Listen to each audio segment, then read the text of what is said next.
अस्सलाम वालेकुम students. Human resource management में आज टॉपिक है हमारा forecasting the supply of inside and outside candidates. जैसा कि प्रीवियस लेक्चर में हमने ह्यूमन रिसोर्स प्लानिंग पे बात की थी और अब आप कुछ क्लियर हैं, सब्जेक्ट समझ चुके हैं कि ह्यूमन रिसोर्स मैनेजमेंट के ऑब्जेक्टिव्स क्या हैं, एचआरएम सब्जेक्ट पढ़ने के ऑब्जेक्टिव्स क्या हैं। जब आप प्लान कर लेते हो अपने वर्कर्स को, वर्कर्स की सिलेक्शन हो चुकी होती है, आपके पास एग्जिस्टिंग वर्कर्स या करंट वर्कर्स का एक ग्रुप या एक टीम या नंबर अवेलेबल होते हैं, क्वांटिटी अवेलेबल होती है। तो अब आपके पास फ्यूचर में डिफरेंट प्रोजेक्ट्स लॉन्च होने होते हैं, डिफरेंट आपके ऑर्गेनाइजेशन के ऑब्जेक्टिव्स या गोल्स होते हैं जिनको अचीव करने के लिए आपको सरवाइव करना होता है। तो इस फॉरवर्ड लुकिंग अप्रोच के लिए आपको फोरकास्टिंग करनी पड़ती है। जो अवेलेबल वर्कर्स हैं, जो इनसाइड वर्कर्स हैं, जो अवेलेबल करंट वर्कर्स हैं, एग्जिस्टिंग वर्कर्स हैं, इनकी क्वांटिटी और क्वालिटी को आपको एनालाइज करना ज़रूरी है, जिसे आप कह रहे हो forecasting the supply of inside and outside candidates.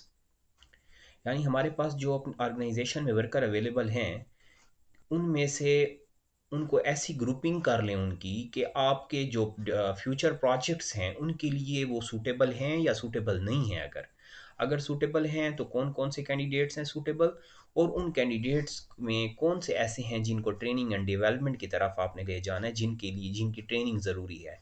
कौन से वर्कर्स ऐसे हैं जो क्वालिफाइड हैं, जो स्किलफुल हैं, टैलेंटेड हैं, जो आपका टैलेंट है, जिनको आप फ्यूचर में यूज़ कर सकते हैं, फ्यूचर में यूटिलाइज़ कर सकते हैं। तो ये काम करने के लिए आप क्या करते हो, डिफरेंट मेथड यूज़ करते हो, अपने एग्जिस्टिंग वर्कर्स पे इम्प्लीमेंट करते हो, अप्लाई करते हो अपनी पॉलिसी स्ट्रेटजीज़, जिसकी बेसिस पर आपको कुछ नंबर्स मिल जाते हैं। आपके वर्कर्स की स्क्रीनिंग हो जाती है या स्क्रूटनी हो जाती है और क्लियर हो जाता है कौन से वर्कर सूटेबल हैं, कौन से वर्कर सूटेबल नहीं हैं। तो हर ऑर्गेनाइजेशन में एचआरएम यानी ह्यूमन रिसोर्स मैनेजर की ये रिस्पॉन्सिबिलिटी होती है कि वो फोरकास्टिंग करे, अपने वर्कर्स की फोरकास्टिंग करे, उनकी इवेल्यूएशन करे।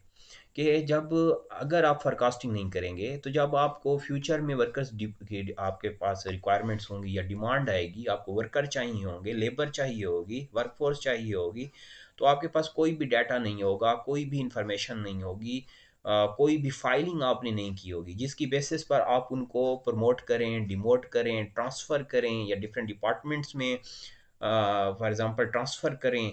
तो जब आपने ये काम नहीं किया होगा फोरकास्टिंग, तो आप कभी भी अपने एग्जिस्टिंग वर्कर्स को प्रॉपर यूटिलाइज नहीं कर पाएंगे, क्योंकि आपने उनकी क्वालिटीज़ या उनकी स्किल्स को एनालाइज करने की कोशिश ही नहीं की।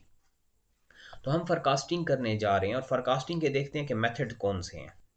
यहाँ दो अप्रोचेज हो सकती हैं forecasting the supply of inside candidates. पहले तो वो कैंडिडेट्स जो आपके ऑलरेडी अवेलेबल हैं, आपके पास एग्जिस्टिंग वर्कर्स हैं आपके, जो आपकी ऑर्गेनाइजेशन में जिनको आपने सेलेक्ट किया, जो जॉब होल्डर हैं आपके, उनको आप एनालाइज करते रहें टाइमली, उनकी इवेल्यूएशन करते रहें।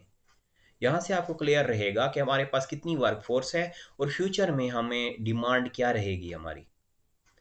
तो जब आज को नंबर क्लियर होंगे, क्वालिफ़िकेशंस क्लियर होंगी, उनकी स्किल्स क्लियर होंगी, उनके एटीट्यूड्स क्लियर होंगे, उनके बिहेवियर क्लियर होंगे, और ये आपके पास ब्लैक एंड वाइट में रिटन इन्फॉर्मेशन होगी आपके सामने, तो आप फ्यूचर में इजीली डिसाइड कर पाएंगे, डिसीजन मेकिंग कर पाएंगे, इन वर्कर्स को डिफरेंट यूनिट्स में या डिपार्टमेंट्स में ट्रांसफ़र करना या इनको डिप्लॉय करना। तो ये आपके लिए फिर इजी हो जाएगा। तो फर्स्ट हम क्या देख रहे हैं कि जो अवेलेबल इनसाइड कैंडिडेट्स हों या वर्कर्स हों, इनकी फोरकास्टिंग कैसे की जाए। Knowing your staff needs statistics only half the staffing equation. Next, you have to estimate the likely supply of both inside and outside candidates. Most firms start with the inside candidates. यानी पहले तो firm organisation ये करती हैं कि जो available staff है, इनको हम कितना बेस्ट पॉसिबली यूटिलाइज कर सकते हैं या यूज़ कर सकते हैं, इन पे आपको स्क्रूटनी करनी होगी। The main task here is determining which current employees might be qualified for the projected openings. जो आप नई ब्रांचेस ओपनिंग करने जा रहे हैं, नए ब्रांड लॉन्च करने जा रहे हैं, नए प्रोजेक्ट्स लॉन्च करने जा रहे हैं मार्केट में, अपनी ऑर्गेनाइजेशन को, ये बिजनेस को डाइवर्सिफाई करने जा रहे हैं, तो उसके लिए कौन से वर्कर्स ऐसे हैं जो आपके लिए ज़्यादा सूटेबल हैं या रहेंगे। यानी एग्जांपल इसकी ये हो सकती है कि आप देखते हो कि जब कोई बैंकिंग सेक्टर है, कोई ऑर्गेनाइजेशन या कोई शॉपकीपर वो अपनी कोई नई ब्रांच ओपन करने की तरफ जा रहा होता है, तो वो ऑलरेडी जो एग्जिस्टिंग स्टाफ होता है उस स्टाफ को क्या करते हैं, वहाँ यूटिलाइज करते हैं या डिप्लॉय करते हैं।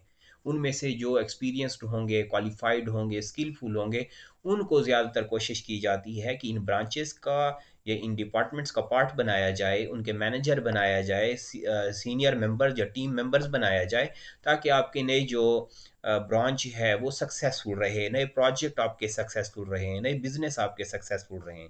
तो जब आप नई ओपनिंग्स की तरफ जा रहे होते हो या प्रोजेक्टेड ओपनिंग आपकी होती हैं, प्रोजेक्टेड आपकी ब्रांचेज होती हैं, प्रोजेक्टेड प्रोजेक्ट्स होते हैं आपके न्यू, उनके लिए आपको काम करना चाहिए, फोरकास्टिंग करनी चाहिए, वर्कर की क्वालिफिकेशन और स्किल्स को एनालाइज कर लेना चाहिए। For this you need to know current employee skill sets.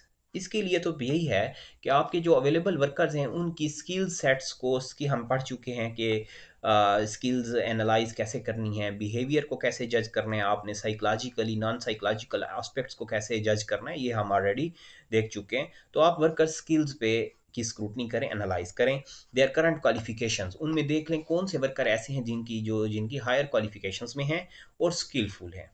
Sometimes it's obvious how you have to proceed.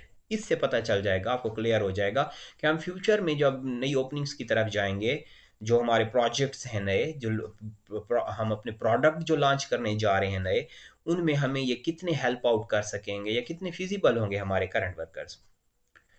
When Google founders wanted to replacement for CEO Eric, they choose one of their own। यानी Google की example दी गई कि वो जब CEO को change करना चाह रहे थे, उन्होंने अपने ही वर्कर से एक और पर्सन लिया। ऐसा ना हो हेलीकैप ना हो, यानी आपके पास कोई वर्कर ही अवेलेबल नहीं है स्किलफुल, आप एक एक्सटर्नल पर्सन हेलीकैप ले आते हो जो आपके ऑर्गेनाइजेशन का पार्ट नहीं होता, किसी और आप मार्केट से उसे ले आते हैं, सेलेक्ट करते हैं और अपनी ऑर्गेनाइजेशन को उसे सीईओ बना लेते हैं, चीफ एग्जीक्यूटिव ऑफिसर बना देते हैं, प्रेसिडेंट बना देते हैं, ओनर बना देते हैं, मैनेजर बना देते हैं। तो वहाँ फिर प्रॉब्लम्स क्रिएट हो सकते हैं, वहाँ इश्यूज क्रिएट हो सकते हैं कि एक ऐसा बंदा आपके ऑर्गेनाइजेशन को आके लीड करना शुरू कर देता है जो अभी आपके बिजनेस का, आपके इन्वायरमेंट का पार्ट नहीं रहा। Sometimes who to choose is not so obvious. Here managers turn to qualifications or skills inventories।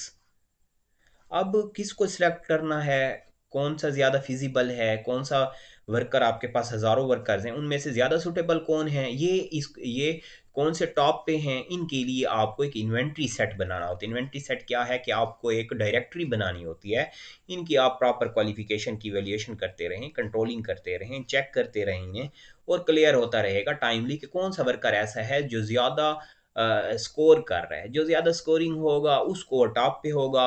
और जब आपको हाईएस्ट पोजीशंस पर, टॉप पोजीशंस पर कोई भी मैनेजर या वर्कर चाहिए, तो आप इन लोगों में से इजीली फिर सेलेक्ट कर पाएंगे या इनको प्रमोट कर पाएंगे। These content data on employees performance records. एक तो ये हो सकता है कि आपको एम्प्लॉय परफॉर्मेंस रिकॉर्ड चेक करें, एम्प्लॉय परफॉर्मेंस अप्रेजल जब आप कर रहे होते हो, जैसे टीचर इवेल्युएशन है, तो यहाँ से क्लियर रहते हैं कौन से हमारे वर्कर्स जो हैं ज़्यादा क्वालिफाइड, एजुकेशनल बैकग्राउंड भी दूसरा एक ऑप्शन है, और प्रोमोटेबिलिटी की तरफ भी जा सकते हैं। कौन से लोग ऐसे हैं हमारे कंपनी के वर्कर्स जो प्रमोट हुए हैं, जिनकी प्रमोशन हुई टाइमली, तो आपको क्लियर रहता है कि ये वो लोग हैं जिन्होंने बहुत जल्द ग्रो किया है, तो इनको भी हम अपने फ्यूचर प्रोजेक्टेड प्रोजेक्ट्स में यूटिलाइज कर सकते हैं। वेदर मैनुअल और computerise, this help managers determine which employees are available for promotion और ट्रांसफ़र। तो अब फोरकास्टिंग के ज़रिए आप आसानी से अपने वर्कर्स को फ्यूचर प्रोजेक्ट्स में यूटिलाइज कर सकते हैं। आपको कोई हेलीकैप नहीं करना होगा, कोई एक्सटर्नल वर्कर्स की तरफ नहीं जाना होगा, कोई मार्केट में नहीं जाना। जो अवेलेबल वर्कर्स हैं उनकी क्वालिफिकेशन, स्किल्स, एप्टीट्यूड, एबिलिटीज़ को एनालाइज करते रहें टाइमली, आपके पास डायरेक्टरीज बन बन जाएंगी, आपके पास एक रिकॉर्ड होगा।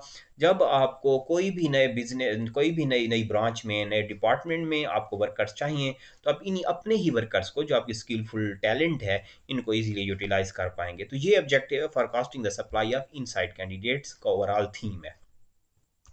अब देखें इसके लिए आप कौन से मेथड यूज़ कर सकते हैं। एक तो हमने कहा कि आप अपनी जो परफॉर्मेंस अप्रेजल है, ऑर्गेनाइजेशनल मेथड, जो मेथडोलॉजी है, उसको यूज़ करें और इजीली आप इन वर्कर्स को यूटिलाइज कर सकते हैं। लेकिन इसके अलावा काफ़ी और मेथड यूज़ किए जा सकते हैं। उनमें से एक है कि manual system and replacement charts. एक ये है कि manual system replacement chart means के ग्राफिकली आपके पास डिफरेंट सॉफ्टवेयर्स यूज़ होते हैं या मैनुअल डाइजेस्ट होते हैं ऑर्गेनाइजेशन में, ग्राफिकल प्रेजेंटेशन की जाती है उन सॉफ्टवेयर्स के ज़रिए, तो उससे भी रिकॉर्ड क्लियर होते हैं। हर एक वर्कर का जो वर्कलोड होगा, उस वर्कलोड की बेसिस पे उसकी जो परफॉर्मेंस आएगी वो क्लियर करेगी कौन सा वर्कर कहाँ स्टैंड कर रहा है। तो आप इजीली जज कर पाएंगे अपने ओवरऑल टीम में से या ग्रुप ऑफ वर्कर्स में से जो क्वालिफाइड होंगे, जो ज़्यादा सूटेबल होंगे आपके लिए फ्यूचर में। Department managers or owners of the smaller firms often use manual devices to track employee qualifications. Thus, a personnel inventory and development record form compiles qualification information on each employ. एक तो ये है कि आप एक personal, जैसे हम organisation में देखते हैं पर्सनल फाइल्स वर्कर्स की बनाई जाती हैं। पर्सनल फाइल एक, इसको यहाँ क्या कह दिया गया है कि personal inventory and development record form. अब क्या करती हैं ऑर्गेनाइजेशंस के, एक वर्कर जब टाइमली उसकी एजुकेशन इंप्रूव हो रही होती है, वो डिफरेंट ऑर्गेनाइजेशन से ट्रेनिंग ले रहा होता है, ट्रेनिंग इंस्टीट्यूशन से उसको आप ट्रेनिंग में वो इन्वॉल्व हो चुका होता है, ऑनलाइन ट्रेनिंग उसने ली होती है, ऑनलाइन सेमिनार्स अटेंड किए होते हैं और टाइमली वो ग्रो कर रहा होता है। तो उसके आप हमेशा एक फ़ाइल रखते हो, फाइलिंग करते हो, पर्सनल फाइल आप सेट करते हो वर्कर्स की, वो भी आपको हेल्प आउट कर सकती है। तो ये क्या हो गया, मैनुअल सिस्टम है एक। मैनुअल सिस्टम भी आपको हेल्प आउट करता है और क्लियर रहता है यहाँ से। इसी तरह दूसरा पॉइंट हो सकता है कि personnel replacement chart. Replacement chart देख लेते हैं। ये एक मैं स्लाइड आपके सामने रख रहा हूँ रिप्लेसमेंट चार्ट की।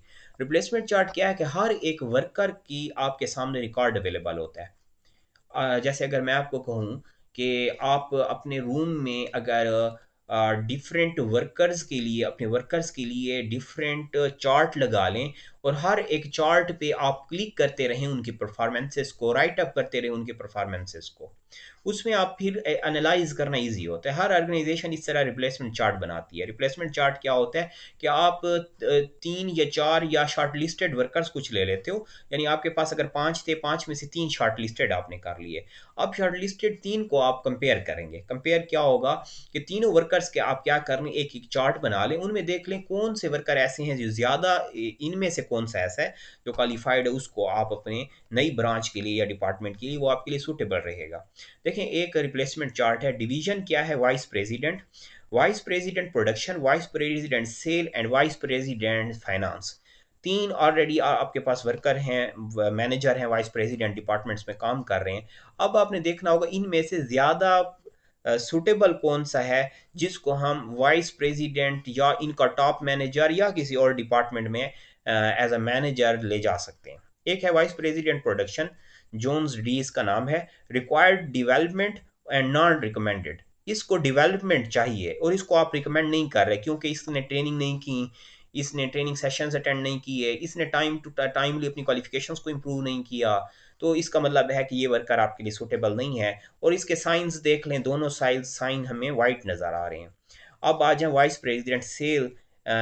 इसका एबल नाम है required development, job rotation, finance and production, executive development course in strategic planning, in house development centre 2 week. इसने 2 ट्रेनिंग की हुई है, एग्जेक्टिव डेवलपमेंट कोर्स इसने किया हुआ है और इन हाउस डेवलपमेंट भी इसने सेंटर 2 वीक का ये भी एक कोर्स किया हुआ है। ये भी आपको इन्फॉर्मेशन क्लियर है कि ये वर्कर हमारा ट्रेंड है, इसने ये 2 ट्रेनिंग्स तो इसने ली हैं। इसी तरह फाइनेंस में जाते हैं तो यहाँ एक स्मिथ पर्सन है ऑर्गेनाइजेशन में, रिक्वायर्ड डेवलपमेंट नॉन रिकमेंडेड। इसको भी डेवलपमेंट की ज़रूरत है और इसने कोई ट्रेनिंग नहीं की। इसका मतलब है हमारे पास 3 मैनेजर अवेलेबल हैं, 3 में से एक मैनेजर सेल डिपार्टमेंट में जो काम कर रहा है वो हमें क्वालिफाइड नज़र आता है।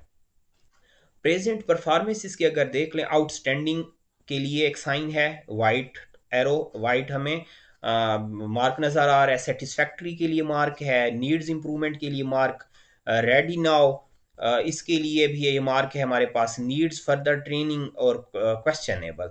ठीक है, ये हमारे पास कुछ मार्क हैं। अब हम इनमें अगर देख लें, इन मार्क्स की देखें, ये मार्क चेंज हो सकते हैं, ये आप कोई भी मार्क दे सकते हैं। अगर आप अपवर्ड एरो है तो वो मूवमेंट क्लियर करेगी कि ये मींस के इम्प्रूवमेंट आई है, इसमें ग्रीन सिग्नल हो सकता है, रेड हो सकता है, डिफरेंट कलर्स यूज़ किए जा सकते हैं। तो इससे क्लियर हो सकता है कौन सा वर्कर हमारे पास बेस्ट है। अब हमने कहा कि फर्स्ट जो है वाइस प्रेसिडेंट जोन्स, अगर आउटस्टैंडिंग का देख लें, साइन इसके पास है, रेडी नाउ साइन है, बट नॉट रिकमेंडेड। ये रेडी भी है, काम भी करना चाहता है, आउटस्टैंडिंग भी है, लेकिन इसके पास कोई ट्रेनिंग नहीं है। यहाँ स्मिथ की तरफ जाते हैं तो ये भी ये मार्क दोनों इसके हमें नज़र, आउटस्टैंडिंग भी है, अच्छा परफार्मर रहा, लेकिन नॉट रिकमेंडेड है। वजह क्या है? ट्रेनिंग नहीं है। जब यहाँ आते हैं तो हमने कहा कि सेटिस्फैक्ट्री है, सेटिस्फैक्ट्री का साइन भी है, नीड्स इंप्रूवमेंट का साइन भी हमें यहाँ नज़र आ रहा है, नीड फर्दर ट्रेनिंग भी है, और ये क्वेश्चनेबल भी है। क्वेश्चनेबल, अब इस पे आपको डिस्कशन करनी होगी, एमडीए करना होगा, मैनेजमेंट डिस्कशन एंड एनालिसिस में जाना होगा। अपने आप जो सीनियर्स हैं उनके सामने इन वर्कर्स को रखें, मैनेजर्स को, और अब आपको एक चार्ट क्लियर कर रहा है, तीनों वर्कर्स की परफॉर्मेंस आपके सामने है। जो ट्रेन है, बेहतर यही है कि आप उसको आगे लेके आएँ ताकि वो आपकी ऑर्गेनाइजेशन को, नई ब्रांच को, नए प्रोजेक्ट्स को अच्छा आउटपुट दे सके। तो इसे हमने क्या कहा? Manual system and replacement chart. और इसमें हमने कहा पर्सनल रिप्लेसमेंट चार्ट। इस तरह चार्ट बना लिए जाते हैं मैनुअली, और उनकी बेसिस पे आप को फ्यूचर के लिए वर्कर की परफॉर्मेंस क्लियर हो जाती है। Figure 5.454 or another option, particularly for the firm's top position, they show the present performance and promotability for each position potential replacement. As an alternative, you can develop a position replacement card. For this, you create a card for each position showing possible replacement as well as their present performance, promotion potential and training. तो आप अपने पास chart prepare कर सकते हैं, जैसे जैसे workers की performance आती है, वो ग्रो कर रहे होते हैं, डेवलपमेंट हो रहे होते हैं, चार्ट बनाएं, चार्ट्स के बेसिस पर फिर उनको फाइनल सिलेक्शन में ले जाएं। तो आपके जो अवेलेबल कैंडिडेट्स हैं, इनको एनालाइज करने के बाद, इनकी स्क्रूटनी के बाद आप इनको यूटिलाइज कर सकते हैं अपनी ऑर्गेनाइजेशन में। अच्छा, इसके लिए अब आपके पास एक और मेथड भी है जो आजकल यूज़ हो रहा है, ऑर्गेनाइजेशन यूज़ करती हैं, वो है computerise skills inventories. Computerise skill inventories क्या होते हैं कि आप कोई ऐप यूज़ करते हो, कोई सॉफ्टवेयर यूज़ करते हो, और उसकी बेसिस पर आप अपने वर्कर्स की स्किल्स को, या उनकी क्वालिफिकेशंस को, या उनके अचीवमेंट्स को टाइमली फीड करते रहते हैं अब अपनी एप्लीकेशंस में या पैकेज सॉफ्टवेयर्स में, और इजीली किसी भी टाइम आपको ग्राफिकल प्रेजेंटेशन क्लियर हो जाती है तमाम वर्कर्स की एक ही स्लाइड पर या पेज पर। तो एक और मेथड है आपके पास कि larger firm obviously can't track the qualifications of hundred और thousand of employees manually. Larger employers, therefore, computerize this information using various packaged software systems such as survey analytics, skill inventory software. Different software जो use होते हैं, तो ये एक software है सर्वे analytics. सर्वे analytics software को अगर आप देखें तो इस सॉफ्टवेयर में क्या है कि आप अपने वर्कर्स की तमाम इंफॉर्मेशन रिकॉर्ड उनका फीडेड होता है सॉफ्टवेयर में, और इसको टाइमली यूटिलाइज किया जाता है। जब आप देखते हो कि हमें वर्कर जो अवेलेबल वर्कर, इनकी प्रमोशन, इनमें से किसको प्रमोट करें, तो आप सॉफ्टवेयर में से उनके ग्राफिकल चार्ट्स सामने रख लेते हैं, ग्राफिकल चार्ट्स या मैनुअल्स, जो एनुअल जो रिकॉर्ड्स होते हैं, एनुअल परफॉर्मेंस होती है, वर्कलोड परफॉर्मेंस है वर्कर्स की, उनकी अचीवमेंट्स हैं, ये क्लियर हो जाते हैं कौन सा वर्कर सूटेबल है हमारे लिए फ्यूचर में। फ्यूचर में मीन्स किसको हमने रिटेन रखना है, कौन सा वर्कर ऐसा है जो आपके ऑर्गेनाइजेशन को लीव करना चाह रहा है या कोई डिमांड कर रहा है, और आप उसकी डिमांड फुलफिल करेंगे या नहीं करेंगे। यानी कुछ वर्कर ऐसे होते हैं जो आपके लिए, आपका टैलेंट है, उस टैलेंट को आपने क्या लीव करना है या उस टैलेंट को लीव नहीं करना, क्या उस टैलेंट को रिटेन रखना है चाहे उसकी कोई भी डिमांड हो, या उस टैलेंट को, कौन से वर्कर ऐसे हैं जिनको बोनसेस देने हैं, कौन से वर्कर ऐसे हैं जिनको फैसिलिटेट करना है, कौन से वर्कर ऐसे हैं जिनको प्रमोशन देनी है। तो ये कहाँ से क्लियर होता है? आपको आपके उन रिकॉर्ड से या इन्फॉर्मेशन से क्लियर होता है जो ऑलरेडी आप कलेक्ट कर चुके होते हैं अपने एग्जिस्टिंग वर्कर से। Such program help management anticipate human resource shortages and facilitate making employment requirement and training plans. इससे क्या होता है कि आपको ये भी क्लियर रहता है कितने वर्कर अवेलेबल हैं। यानी आपके पास अगर 100 वर्कर्स अवेलेबल हैं और आपको पता है कि फ्यूचर में 100 नहीं 150 वर्कर्स हमें चाहिए होंगे नए प्रोजेक्ट के लिए, नई ब्रांच के लिए, तो आपको क्लियर कहाँ से होगा ये आपको आपकी कंप्यूटराइज स्किल इन्वेंट्रीज से क्लियर होगा। जो इन्वेंट्रीज, जो रिकॉर्ड ऑलरेडी आपके पास अवेलेबल है, जो स्टॉक ऑलरेडी आपके पास अवेलेबल, इसको जज करना होगा। इन्वेंट्री हम स्टॉक को कहते हैं। तो जो स्टॉक आपके पास वर्कर का जो स्टॉक अवेलेबल है, ये कहाँ से क्लियर होगा? ये फोरकास्टिंग सॉफ्टवेयर आपको क्लियर करेंगे। The usual process for this for the employee, the supervisor, and human resource manager to enter information about the employee's background, experience, and skill via the system. Then, when the manager need a person for the position, he or she use keywords to describe the position specifications. For instance, in term of education और skills. तो यहाँ से इस software को हम अगर skill पे click करें तो क्लियर कर देगा कौन से ज़्यादा स्किलफुल हैं। अगर हम ट्रेंड पे क्लिक करें तो सॉफ्टवेयर हमें बताएगा कौन से वर्कर ट्रेंड हैं। अगर हम ये क्लिक करें कौन से सीनियर हैं तो सीनियरिटी आ जाएगी। तो कोई भी आप ऐसा सॉफ्टवेयर यूज़ कर सकते हैं जो आपको आपके एग्जिस्टिंग वर्कर्स की वो तमाम इंफॉर्मेशन या डिटेल किसी भी टाइम प्रोवाइड करेगा, कंप्यूटराइज सिस्टम, जिसको आप फ्यूचर में यूज़ या यूटिलाइज कर सकते हैं।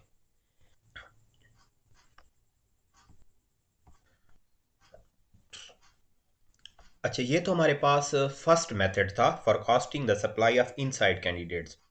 यानी अगर मैं आपको कहूँ कि आपके पास जो अवेलेबल वर्कर्स हैं उनके तमाम रिकॉर्ड आपके पास मौजूद हों अगर, और उनकी बेसिस पर आप ये क्लियर कर सकें कि फ्यूचर में हमारे पास ये शॉर्टेज में आ रहे हैं या सरप्लस में हैं, और क्या ये फ्यूचर में कैंडिडेट्स आपके मार्केट चेंजेस को मीटअप करेंगे, या जो आप नए प्रोजेक्ट लॉन्च करने जा रहे हैं उनके लिए ये वर्कर्स या ये आपके पास कैंडिडेट्स क्या सूटेबल हैं। ये तमाम इंफॉर्मेशन आप इनसाइड कैंडिडेट्स के सर्वे या मैनुअल रिकॉर्ड्स या कंप्यूटराइज सॉफ्टवेयर्स को यूज़ करते हुए प्रोवाइड कर सकते हैं। अब एक और देख लें कि अगर आप आउटसाइड कैंडिडेट्स को चेक करना चाहें, तो एनालाइज करना चाहें, तो उसके लिए आपको क्या करना होगा?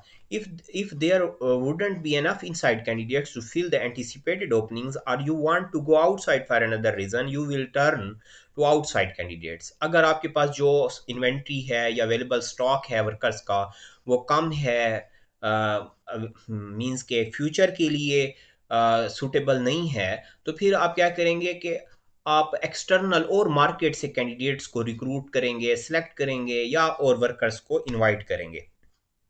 इसके लिए डिफरेंट मेथड्स हो सकते हैं। आपको एक थ्रू प्रॉपर चैनल जाना होगा। आप किसी एजेंसी की तरफ जा सकते हैं, किसी रिक्रूटमेंट एजेंसी या ऑर्गेनाइजेशन की तरफ जा सकते हैं, जैसे एनटीएस है, ईटा है, केपी कमीशन है, फेडरल पब्लिक सर्विस कमीशन है। डिफरेंट ऑर्गेनाइजेशंस हैं, एजेंसीज हैं जो आपको हेल्प आउट कर सकती हैं।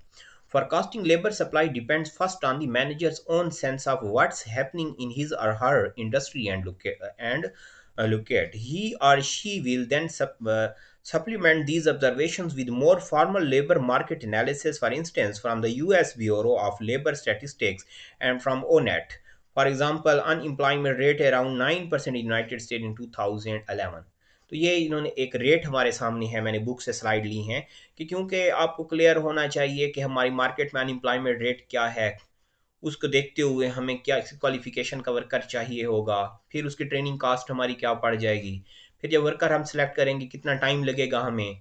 इस टाइम जब वर्कर्स फिर अगर सेलेक्ट करना है तो कितने टाइम पहले हम रिक्रूटमेंट करें, न्यूज़पेपर में या डिफरेंट चैनल्स को यूज़ करते हुए एडवर्टाइज करें, एडवर्टाइज करने के बाद सिलेक्शन प्रोसेस कितना टाइम लेगा, और जब हमें वर्कर ज़रूरत होंगे तो क्या उस टाइम पे हमारे वर्कर हमें न्यू वर्कर्स अवेलेबल होंगे या नहीं होंगे। ये तमाम चीज़ें आपको देखनी होती हैं। अब इसके लिए हम क्या कह सकते हैं कि your planning may also require forecasting specific occupations such as nurse, computer programmer, or teacher.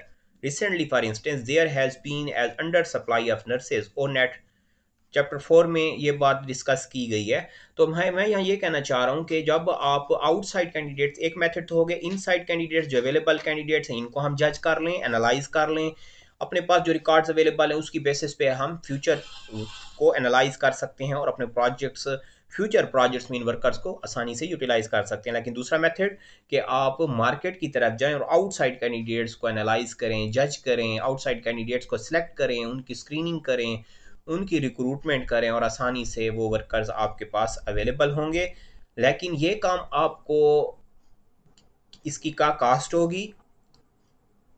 किस टाइम पे या कितना टाइम लगेगा आपको, ये एनालाइज करना as a manager, HR manager आपका काम होगा। कि अगर आपको फॉर एग्जांपल जनवरी में वर्कर्स चाहिए, तो जनवरी में आपके पास जो अवेलेबल वर्कर्स हैं वो 80% आपको सर्विसेज देंगे, 20% के लिए आपको आउटसाइड जाना होगा, मार्केट में जाना होगा और वर्कर्स लेने होंगे। तो इन 20% को कितना टाइम पहले आपने सिलेक्शन की तरफ लाना होगा, इनकी रिक्रूटमेंट करनी होगी, सिलेक्शन, इंटरव्यू, सब कुछ मीन्स के जो मुकम्मल प्रोसेस है रिक्रूटमेंट और सिलेक्शन का, इसको पास आउट करना होगा, तो कितना टाइम लगेगा उसके लिए। इन चीज़ों को आपको एनालाइज करना होगा, फोरकास्ट करना होगा आउटसाइड कैंडिडेट्स के लिए। तो फिर आसानी से आप अपनी ऑर्गेनाइजेशन में वो शॉर्टेज फुलफिल कर पाएंगे जो शॉर्टेज आपके इनसाइड कैंडिडेट्स फुलफिल नहीं कर सकते। तो ये दो मेथड हमने देखे हैं, forecasting the supply of inside and outside candidates. तो हम कंक्लूड कर रहे हैं आज के लेक्चर को कि जब आप अपने फ्यूचर प्रोजेक्ट्स को, अपनी ऑर्गेनाइजेशन की फ्यूचर वर्कर डिमांड को फुलफिल करना होता है, तो आप एक मेथड तो ये है कि इनसाइड कैंडिडेट्स को एनालाइज करें, उनकी स्क्रूटनी करें, उनको